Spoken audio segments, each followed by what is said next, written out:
Oke, selamat pagi buat kita semua. Perkenalkan, nama saya Supradi Riyandi dengan NPM 247820333. Dan kali ini saya berada di dalam kelompok 3 ya, yang beranggotakan saya. Yang kedua ada Arfal Gibran Malik, dan yang ketiga ada Syamsul Hadi. Nah, di sini kami akan mempresentasikan sebuah materi yang berjudul Computer and Internet Crime atau kejahatan komputer dan internet. Nah, jadi di sini di materi pertama itu kita akan melihat sebuah kata-kata dari seorang Martin Luther King Jr. ya. Dia pernah berkata bahwa penjahat paling berbahaya adalah orang yang dikarunia akal tetapi tidak memiliki moral. Ya. Ini sangat berkaitan ya. Ini sangat benar ketika kita bisa melihat seorang penjahat. Mungkin kalau penjahat biasa gitu dia hanya bisa melakukan kejahatan seperti mencuri. Tapi bagaimana ketika dia memiliki akal, dia memiliki pengetahuan untuk bisa mencuri dengan lebih terstruktur. Yang biasanya mungkin dia mencuri hanya menutupi wadahnya, dia dapat merahasiakan gerak-geriknya dan juga bisa menyamar ketika dia sedang mencuri. Ini sangat relevan ya kutipan ini dalam dunia komputer atau teknologi informasi pada saat ini. Ya, jika ditanya kenapa, yaitu karena kejahatan cyber biasanya itu dilakukan oleh orang-orang yang punya kecerdasan. Nggak mungkin dong ketika orang yang tidak bisa atau tidak punya pengetahuan tentang cyber, tiba-tiba dia dapat memegang device komputer atau mungkin laptop untuk dapat menghack suatu perusahaan di luar sana atau mungkin menghack negara di luar sana. Dia pasti memiliki kecerdasan yang sangat tinggi di bidang komputer. Nah, tapi sayangnya kejahatan dia atau kecerdasan yang dia punya itu malah dipakai untuk merugikan orang lain. Nah, kita ada mempunyai sebuah contoh ya di sebuah negara Amerika, yaitu kejahatan Prevention ransomware. Kasus ini terjadi ketika tahun 2012 ya. Nah, di situ deskripsi kasusnya adalah ketika seseorang itu atau mungkin orang lain di luar sana, dia sedang menggunakan device komputer atau laptop dia. Tiba-tiba layar di laptop dia itu mengalami tidak bisa digerak apa-apa atau layar terkunci tiba-tiba. Dia ingin membuka apapun tidak bisa dan hanya memunculkan sebuah pesan dan logo FBI. Dan pesannya itu muncul seolah-olah bahwa dia dari FBI dan pesan resmi dari FBI, dan dia itu menuduh korban bahwa dia melakukan pelanggaran hukum sehingga dia mengancam penjara kecuali dia membayar sebuah denda bernilai $200. Ya mungkin kalau buat satu orang itu bukan nilai yang besar. Tapi kejadian Stephen ransomware ini terjadi di banyak korban. Sehingga $200 yang uh, mulainya kecil, kalau dimunculkan kepada 1.000 orang saja, itu sudah menjadi nilai yang sangat besar. Dan karena korban ini panik, karena kejahatan pesannya ini muncul dari FBI yang di sana sangat dipercayai, ya dia akhirnya membayar. Dan itulah menjadi sebuah, ya itulah contoh bagaimana teknologi itu dapat dimanfaatkan untuk menipu dan memeras orang lain dengan sangat mudah. Nah, di sini ada sebuah pertanyaan ya. Mengapa insiden keamanan itu semakin banyak? Ya. Pertanyaan ini pertanyaannya, mengapa kasus ini semakin sering kita dengar? Itu ada beberapa faktor yang mempengaruhinya. Yang pertama itu ada faktor kompleksitas sistem yang meningkat. Ya, mungkin kalau kita pikir-pikir, semakin kompleks sistem yang kita bangun, harusnya semakin aman dong. Tetapi ternyata hal itu tidak semudah itu ya. Bagaimana ya, kita bisa bayangkan ketika sebuah negara yang begitu besar, seorang pemerintah itu tidak dapat mengamankan negara itu di setiap incinya, di setiap tempat atau kota-kotanya. Pasti ada saja hal-hal yang kecolongan. Ya, mungkin contohnya ketika seorang pemimpin negara itu berada di Jakarta, ya, dia memerintah itu dari Jakarta, dia nggak mungkin bisa membagi tubuhnya untuk mengamankan di setiap kota-kota, atau mungkin dia tidak bisa mengawasi secara detail yang terjadi di kampung-kampung. Nah, itulah yang terjadi di sistem komputer kita saat ini.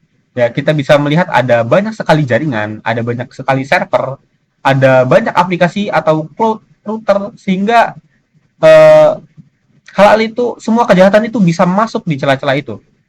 Jika jaringan yang sudah diamankan, bisa saja kejahatan itu muncul dari aplikasi-aplikasi.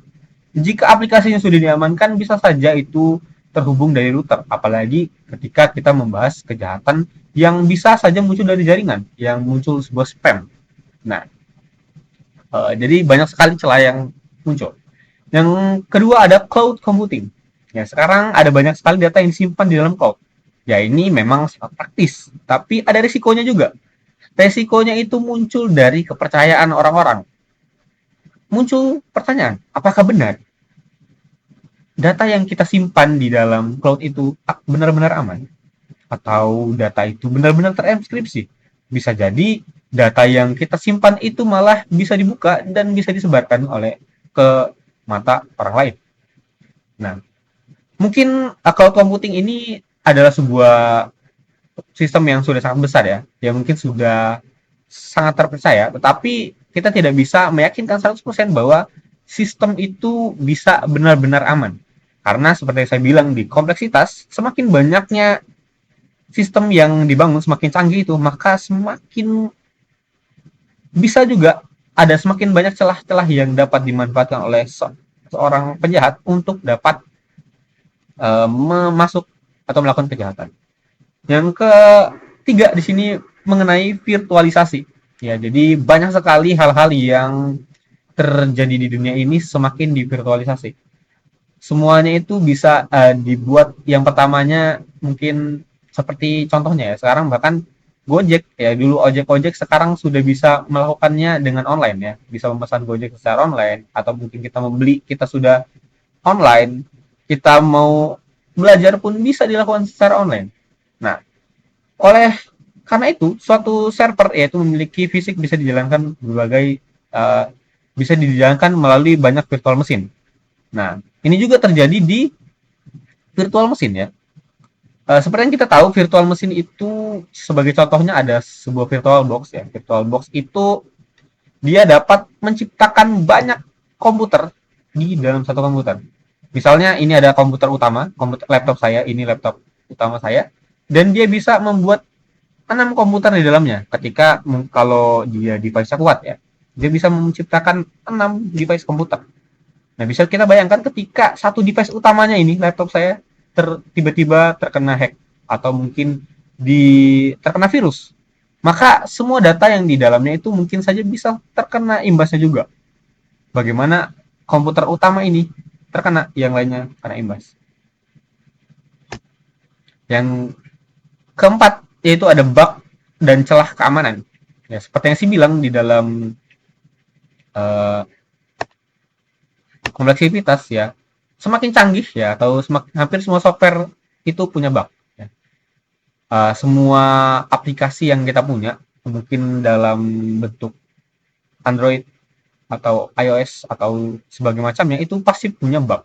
Dan jika tidak segera diperbaiki, maka peretas bisa masuk, apalagi ada yang namanya zero day attack, yaitu serangan terhadap celah yang belum diketahui vendor. Serangan ini sangat berbahaya ketika belum ada patch yang bisa melindunginya.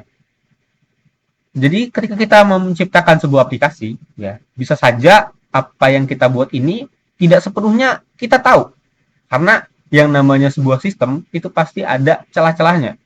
Misalnya ketika kita membuat sebuah tulisan gitu, kita membuat sebuah tulisan, kita mungkin tidak tahu bahwa ada sebuah titik yang ada di dalam tulisan kita, atau mungkin ketika kita membuat ya sistem keamanan, sistem sebuah aplikasi gitu, pasti ada celah-celah yang muncul di dalam sistem kita yang mungkin saja kita tidak tahu, karena itu terjadi ketika kita sedang memprogram itu secara tidak diketahui, seperti itu.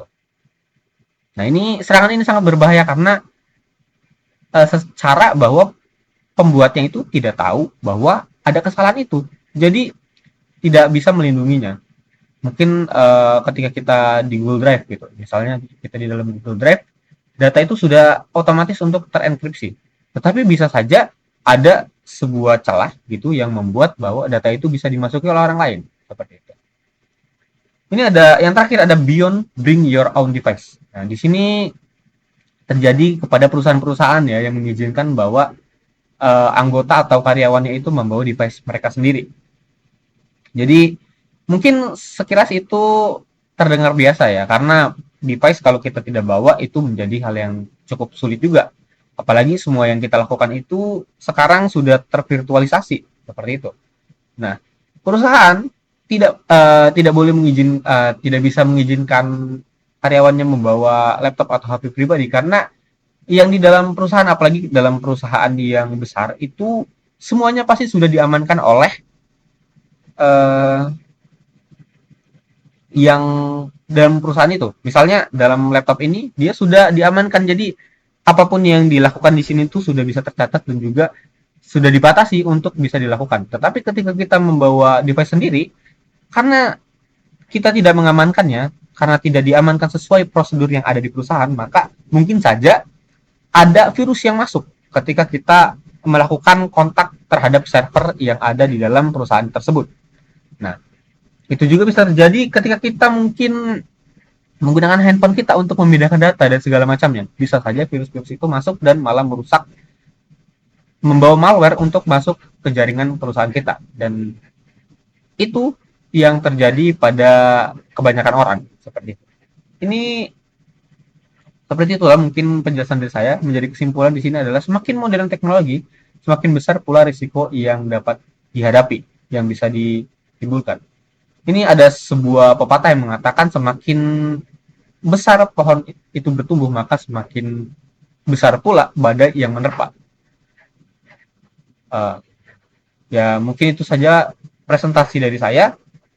Selanjutnya akan dilanjutkan oleh teman saya, Samsul Hadi. Terima kasih. Selanjutnya yaitu jenis-jenis eksploitasi. Sebelum itu terima kasih untuk teman saya Yusuf Hadiriandi yang telah membuka presentasi kali ini. Jadi kita masuk ke materi jenis-jenis eksploitasi ya. Jadi apa sih eksploitasi itu? Jadi eksploitasi itu adalah suatu pemanfaatan ataupun aktivitas yang dia tuh mengambil keuntungan secara satu sepihak gitu dan tidak memperdulikan kerugiannya gitu. Seperti contohnya di sini serangan-serangan yang umum gitu.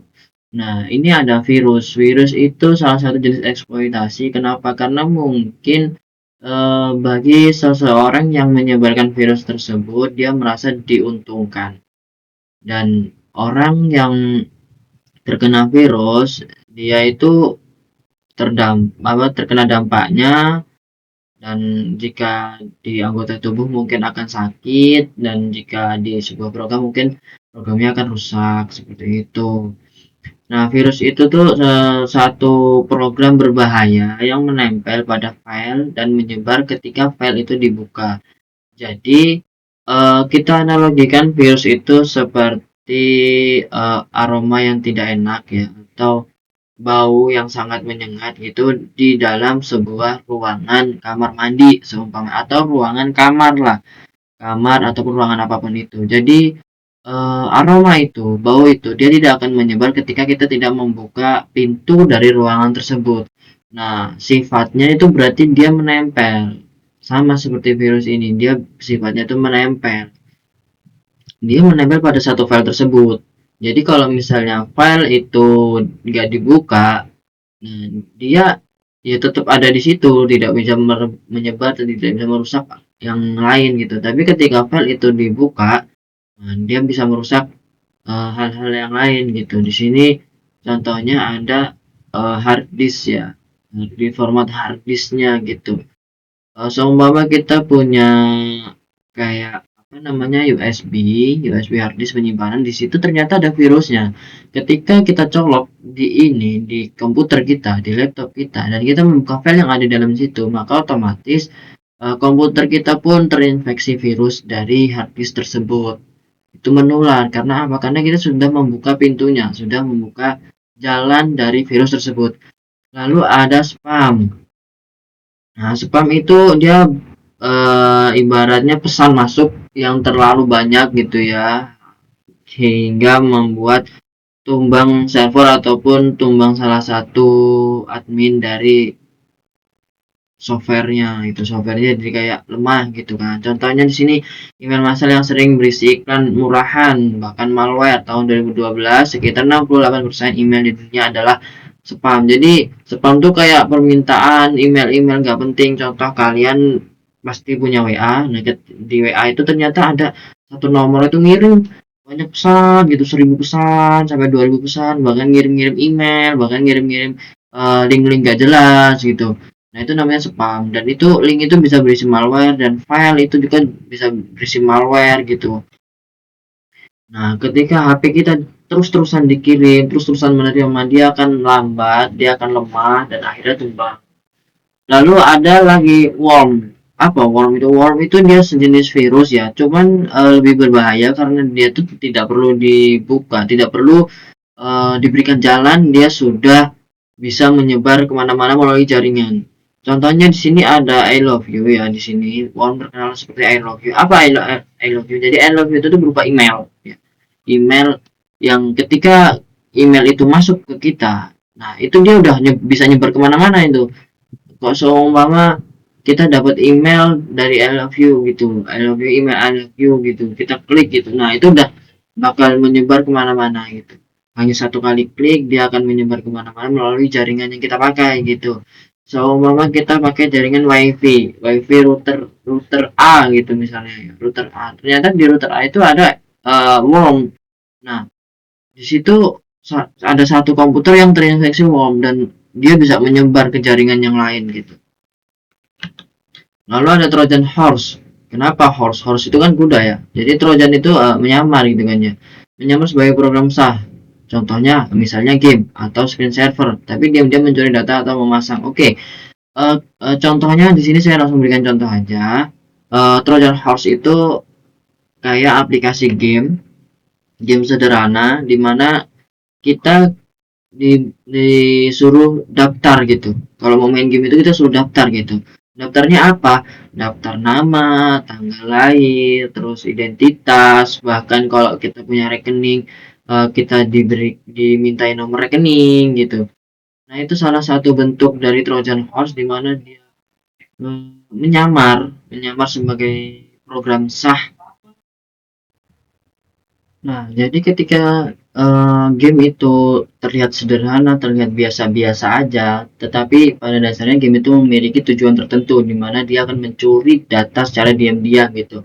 Sehingga dia biasanya pakai bahasanya iming-iming ya, pakai nanti kalau kamu main game ini dia dapat koin yang bisa ditukar sebagai uang gitu. Nah, maka biar kamu dapat uang, kamu masukin nomor rekening ataupun nomor dana gitu.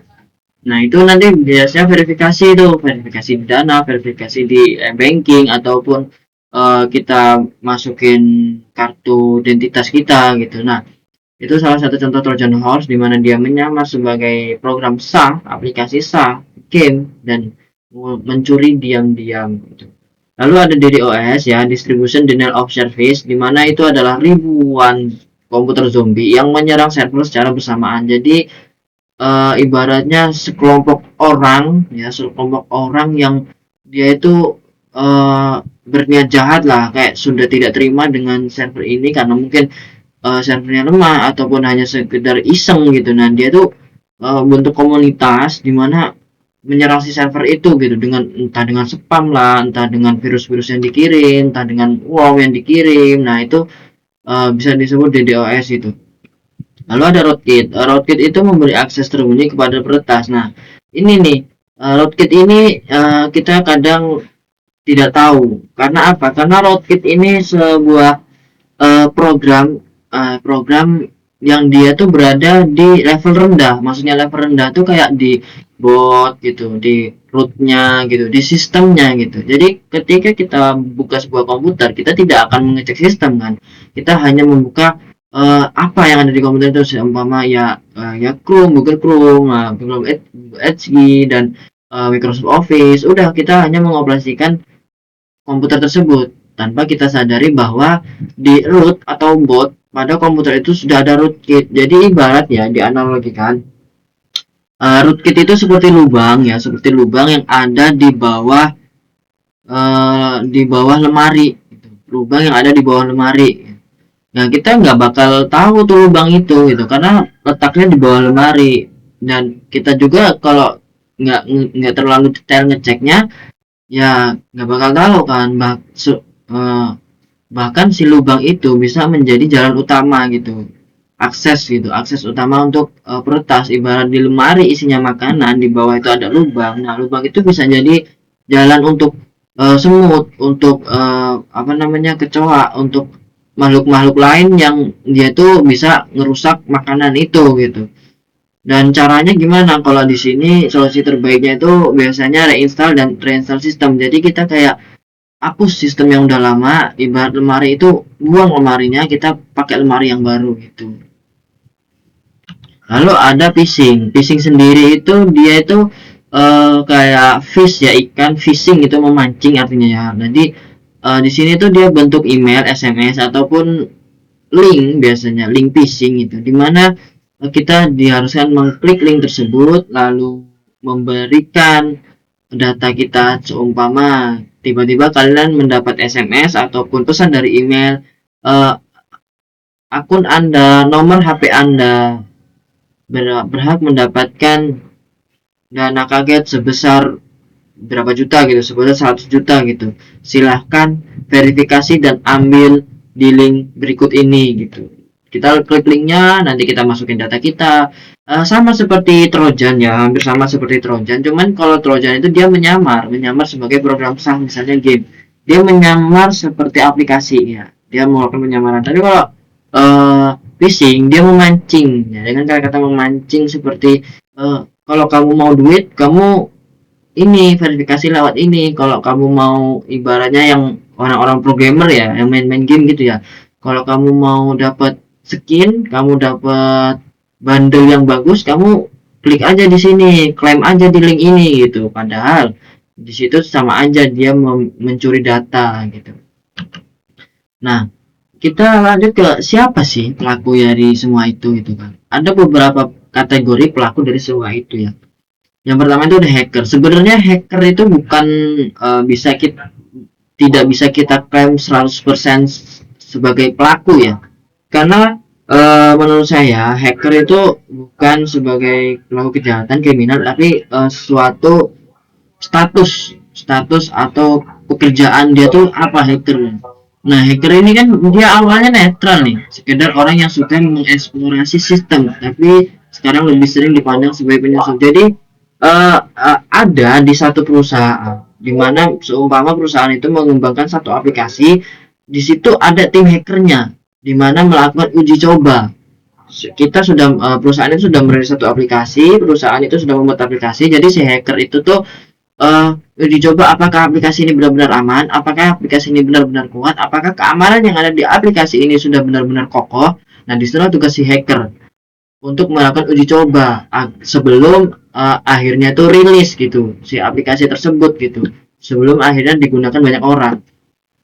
Tetapi kebanyakan hacker-hacker itu kan dia cuman kayak saya hacker mau ngeretas sistem sana, sistem sana, sistem sana. Nah, itu jadi merusak apa ya, merusak pandangan orang gitu. Sebenarnya hacker tidak seperti itu ya. Terus ada cracker. Nah, cracker itulah orang yang emang benar-benar berniat jahat gitu. Kayak dia awalnya tidak netral, dia memang dari awal, dari dia belajar itu sudah memiliki tujuan jahat gitu. Seumpama saya belajar komputer, saya ingin meretas sistem Bank Indonesia agar saya kaya, atau saya ingin mencuri data dari salah satu kampung gitu. Nah, itu dari nol dia belajar, dari pertama dia berusaha itu sudah disebut cracker. Kenapa? Karena dia memang sudah berniat jahat, mencuri dan merusak.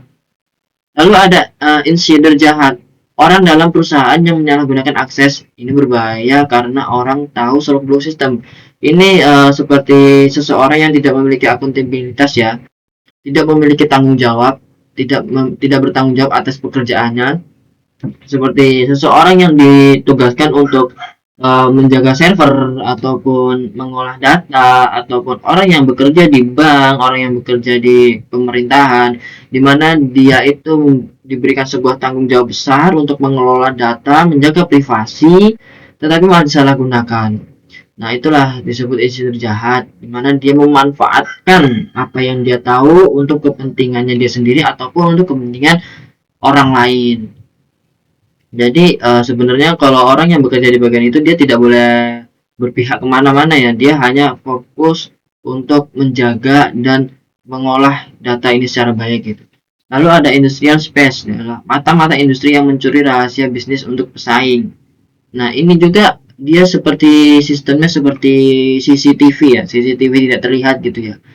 Kayak dia nggak ngerusak, dia nggak bakal ngerusak, tapi dia hanya mencuri rahasia yang akan dijual gitu. Seumpama di restoran, di restoran itu ada satu orang yang dia itu tuh beli menu semua restoran tersebut dan akhirnya dinilai menunya, terus dicuri resepnya dan akhirnya dia kasih rahasia dari menu restoran itu ke restoran lain ataupun dia bangun restoran sendiri gitu. Dan itu bisa dikatakan industrial space ya, orang mata-mata industri yang mencuri rahasia gitu, itu juga melanggar gitu. Lalu ada cyber kriminal, adalah penjahat profesional di dunia biasanya demi keuntungan finansial. Nah ini sama, dia penjahat juga di dunia maya ya, tapi dia memiliki tujuan spesifik yaitu finansial untuk uh, uang atau untuk ekonominya dia gitu. Lalu ada hacktivist, gabungan hacker dan aktivis ya, kayak seumpama ada sebuah kita tidak usah jauh-jauh ya, kayak ibaratnya aktivis pendemo yang dia tuh bekerja sama gabung dengan hacker. Jadi ibaratnya ada yang terjun di lapangan, ada yang terjun di dunia maya gitu untuk menyerang situs pemerintah atau mereka itu sama-sama membentuk satu organisasi. Ini ya bisa kita sebut sebagai DDoS ya. Itu jadi banyak gabungan yang menyerang situs pemerintahan atau organisasi untuk tujuan ideologi atau protes. Nah, ideologi atau protes itu tadi kayak orang-orang demo gitulah. Ibaratnya demonya sistem, demonya dunia maya gitu. Terus ada cyber teroris, menyerang infrastruktur vital seperti listrik, bank atau komunikasi untuk menimbulkan ketakutan besar. Nah, ini juga dia sama pelakunya tuh nggak beda jauh, cuman memiliki tujuan yang spesifik juga, tetapi dia lebih spesifik lagi karena mungkin dia menyerang organ vitalnya saja. Dia tidak mencuri data, dia tidak memata-matai, dia tidak melumpuhkan, tetapi dia langsung menyerang infrastruktur vitalnya seperti listrik. Kayak di Indonesia atau di dunia ketika listrik diserang dan mati total, nah semua orang udah nggak bisa ngapa-ngapain. Apalagi bank ketika diserang ataupun datanya bocor ataupun lumpuh organ vitalnya, ya sudah, mau ngapain lagi, dia kan nggak bisa ngapa-ngapain gitu. Jadi mungkin sedikit kesimpulan dari siapa pelaku-pelaku ini ya, mereka orang yang sama mungkin, cuman dengan tujuan yang berbeda-beda. Ada yang tujuannya untuk memata-matai, ada yang tujuannya untuk kebutuhan finansialnya, ada yang tujuannya untuk sebuah protes ideologi, ada yang tujuannya memang untuk melumpuhkan secara total, ada yang merusak, dan ada yang mungkin hanya melakukan uji coba. Nah, hukum dan regulasi. Lalu bagaimana hukum mengatur hal ini? Di Amerika Serikat sendiri itu ada banyak hukum ya, seperti CVAA dan ECPA, USA Patriot Act ya, DMCA ya. Nah, di Indonesia itu ada regulasi yang berlaku antara lain, mungkin ini hanya sebagian, yang lebih banyak ya. Itu ada Undang-Undang ITE mengatur tindak kejahatan siber. Nah, jadi seorang cyber itu ada yang mengatur gitu, nggak sembarangan gitu. Lalu ada UU PDP atau perlindungan data pribadi. Nah, ini menyangkut privasi ya, privasi warga, privasi data pemerintah, yang dimana dia harus diolah, benar-benar diolah, dan orang yang mengolah itu bertanggung jawab agar tidak terjadinya kebocoran, tidak terjadinya pencurian data, penyalahgunaan data. Dan ini orang-orang yang dipilih, orang-orang yang berakuntabilitas tinggi, yang bertanggung jawab tinggi untuk mengolah data-data tersebut. Eh, Sebenarnya data privasi itu data pribadi kita ya, data yang mungkin hanya kita yang harus tahu, orang lain tidak boleh tahu seperti itu. Lalu ada BSSN, Badan Siber dan Sandi Negara, lembaga yang khusus mengawasi keamanan digital nasional. Nah, jadi di Indonesia sendiri itu ada tingkat-tingkatannya. Mungkin ada PDP yang mengurus warga, data pribadi warga negara Indonesia. Ada BSSN, ada yang mengurus lembaga khusus pengawasan keamanan digital nasional. Jadi mungkin ada siber lain yang khusus dia mengurus data negara, data nasional, ada yang mengurus data warga negara gitu. Nah, ada lagi aturan dari OJK, Bank Indonesia terkait keamanan transaksi elektronik. Nah, ini juga perlu diperhatikan ya, transaksi elektronik. Jadi kita nggak bisa pakai sembarangan transaksi elektronik ya. Contohnya kayak eh, mesin ATM ataupun yang lain lah seperti itulah. Karena ada beberapa kasus ya yang pernah saya temukan itu di media sosial. Jadi mungkin ketika kalian memasukkan ke ATM ya, kartu ATM itu di dalam mesin ATM itu terkadang ada kamera atau lensa yang membaca gitu, membaca si kartu tersebut, dan dia akhirnya dibaca sebelum dia masuk. Dan makanya ada kayak sebuah peringatan ketika kalian melakukan PIN itu ditutup dengan tangan kalian. Karena apa? Karena yang ditakutkan di atas PIN itu terdapat kamera lagi yang merekam gitu. Nah, itu bisa jadi perhatian buat kita untuk tidak melakukan transaksi sembarangan. Ini pelakunya sudah cukup banyak ya, korbannya juga sudah cukup banyak. Jadi kita perlu memperhatikan benar-benar tentang privacy, tentang transaksi elektronik, OJK, lalu tentang keamanan cyber, kita tidak bisa sembarangan gitu. Dan ya mungkin seperti itu yang bisa saya sampaikan dan akan dilanjutkan oleh teman saya. Terima kasih. Selanjutnya ada trustworthy computing dan risk assessment. Apa sih trustworthy computing dan risk assessment ini? Jadi, Microsoft itu mempunyai 4 pilar dengan konsep ya. Konsep trustworthy computing dan risk assessment. Nah, jadi trustworthy computing ini sudah dikenalkan oleh Microsoft itu di awal tahun 2000-an ya. Nah, sekarang udah dikenal banyak di dunia IT. Jadi, trustworthy computing ini adalah yaitu yang bikin sistem komputer yang bisa dipercaya sama para pengguna, sama user-user itu percaya lah gitu ya. Nah, jadi ada 4 pilar utama nih. Ada security, privacy, business integrity, dan reliability.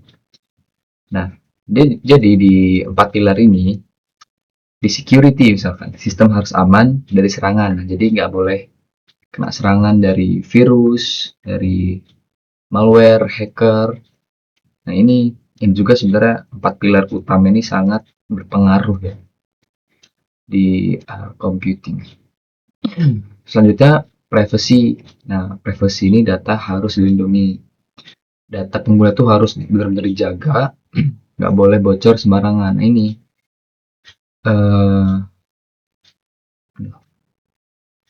kita orang Microsoft itu, orang komputer itu, orang IT juga itu nggak boleh yang namanya membocorkan data-data dari pengguna-penggunanya itu. Nah, selanjutnya ada business integrity. Perusahaan harus jujur dan etis. Nah, jadi vendor atau software developer itu harus jujur dan transparan terhadap para penggunanya gitu kan. Nah, ada yang terakhir reliability, ini sistem harus andal dan stabil. Gimana sih kita tuh harus nggak boleh stabil terus, nggak boleh error dan crash. Nah, itu di sini reliability ini kita harus selalu stabil dan nggak boleh yang namanya crash atau error. Nah, selanjutnya ada risk assessment. Nah, jadi risk assessment itu adalah penilaian risiko lah istilahnya. Risk assessment itu mengukur tuh seberapa besar kemungkinan ada ancaman dan seberapa parah dari dampak atau damage-nya lah. Ada menentukan aset penting, mengidentifikasi ancaman, menilai kerentanan, dan mengukur dampak. Jadi di identifikasi aset itu, menentukan aset penting itu apa sih yang mau dilindungi, gitu kan? Apakah data, server, jaringan, dan aplikasi gitu ya. Mengidentifikasi ancaman, apa saja yang bisa menyerang, gitu kan? Hacker, malware, virus, seperti itu. Dan menilai kerentanan, seberapa besar sih keamanan yang bisa kita eh, pakai gitu kan. Mengukur dampak. Nah, mengukur dampak ini kita bisa mengukur nih dampak apa nanti yang bakal terjadi kalau misalkan terjadi misalkan ada virus, malware seperti itu kan. Ini adalah 4 pilar utama ya. 4 pilar utama dari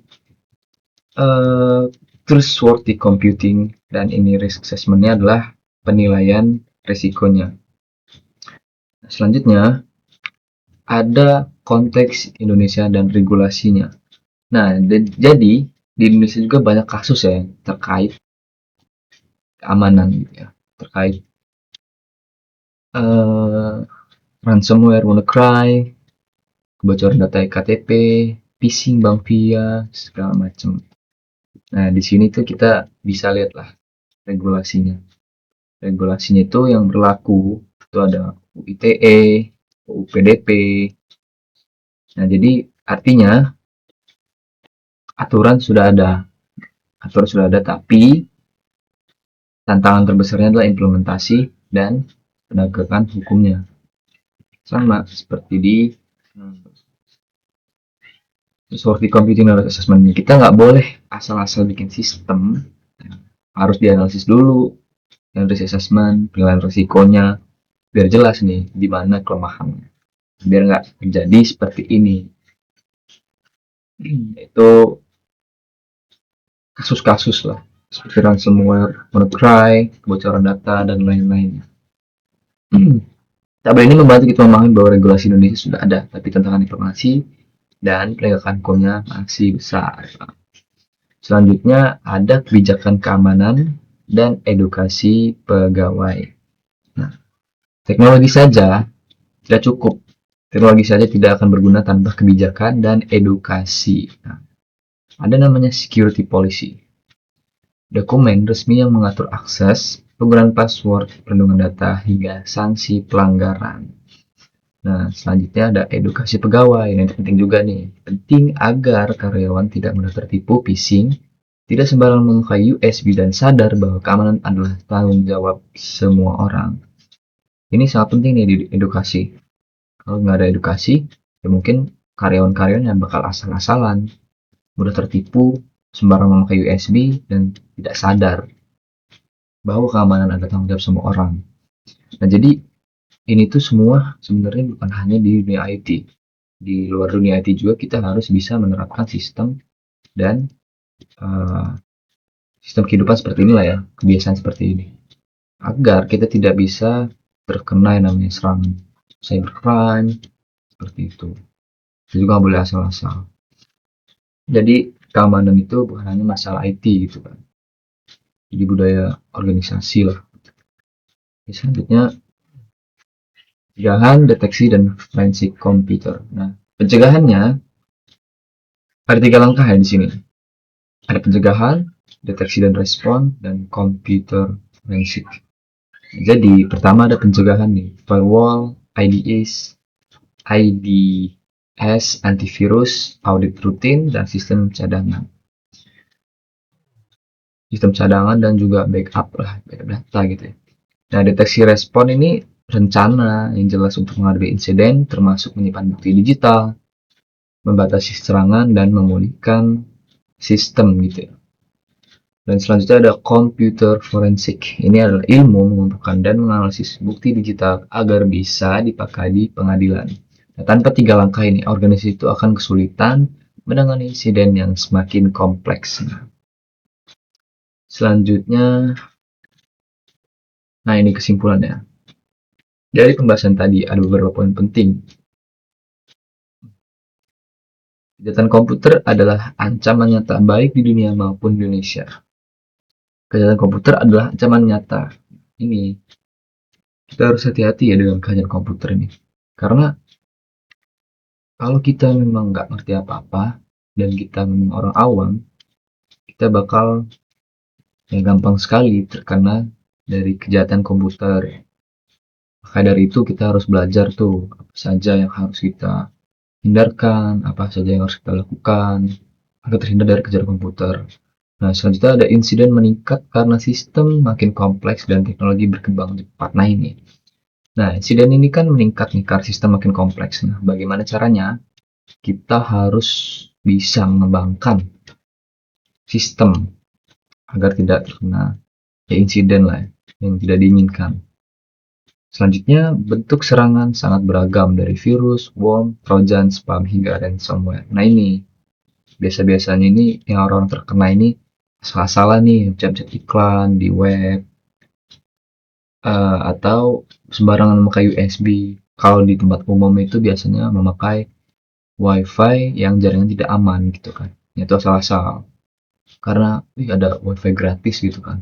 Jadi kita langsung aja nih kita sambungin ke WiFi itu tanpa kita sadari, tanpa kita ketahui, nggak taunya kita memang akal-akalan aja biar bisa masuk ke dalam sistem kita gitu. Nah ini pelaku kejahatan punya motif berbeda, mulai dari uang, politik hingga terorisme seperti kasus yang di Amerika kemarin tuh ya, yang mengaku sebagai FBI. Terus sistem kita, komputer kita dikunci dan dikirimi pesan yang tidak pernah kita lakukan gitu kan. Kita seperti difitnah. Nah, dan kita nggak mau gitu kan harus membayar. Jadi kita dikasih lagi aksesnya. Nah itu kalau misalkan kita nggak sadar itu bisa berkali-kali kita kok gini terus. Nah, makanya kita harus tahu tuh motif dari kejahatan yang dilakukan oleh itu cybercrime ini ya.